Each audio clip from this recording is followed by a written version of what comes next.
Elle était malade. Elle va expliquer et puis je vais compléter. Ok. Est-ce que tu as eu des maladies, par exemple? Est-ce que l'acte sexuel avec monsieur, c'était normal après? Non, on ne peut pas faire. Non. C'est pas normal. Parce que lui, mais quand il a su ça, il est parti. Ah, d'accord. Mais à part ça, tu n'as pas eu d'autres infections, d'autres maladies? Est-ce que tu as eu d'autres problèmes de santé? Tu te sentais bien? Tu avais la fièvre? Bon, c'est quand je vais à la selle, plus que toujours, je me nettoie. Il faut que je fais toilette, je me nettoie toujours. Donc là, de l'autre côté, c'est comme s'il y avait toujours plaie là-bas. Ouais. Dans le vagin. D'accord. Et donc, tu avais mal, tu avais des douleurs? Oui, il y avait toujours mal. Mais quand tu allais à l'hôpital, par exemple, et qu'on te recousait et que ça n'allait pas, est-ce qu'on te donnait des médicaments pour accompagner? Oui, ils m'ont donné des médicaments. Des calmants? On me donne des comprimés. Antibiotiques. Mais les médicaments qu'on me donne aussi, là, je prends, mais ce n'est pas quelque chose qui me donne maux de ventre.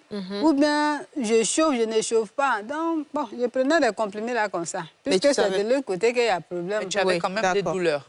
Donc, on va... Docteur. Bien, dans la plupart des cas, ces femmes victimes de fistules obstétricales sont marginalisées. Oui.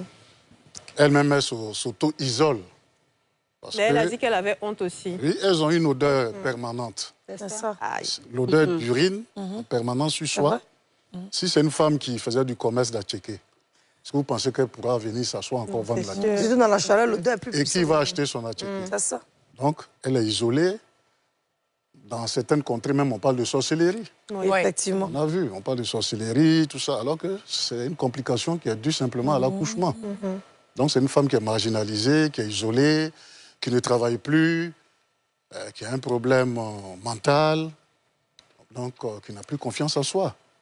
Voilà, donc les conséquences sont énormes. Et comme elle ne fait plus de commerce ou bien ne travaille plus, dans son cas, son mari est parti. Si elle avait des enfants à charge, son propre enfant, un neveu, une nièce chez elle, qui va les nourrir désormais?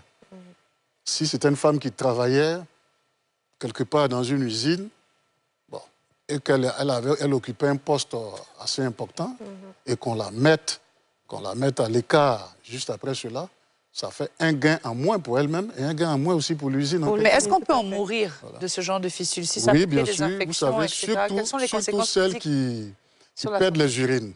Oui. Elles refusent de boire de l'eau. Ah ouais, les reins. C'est plus elle boit, plus elle urine.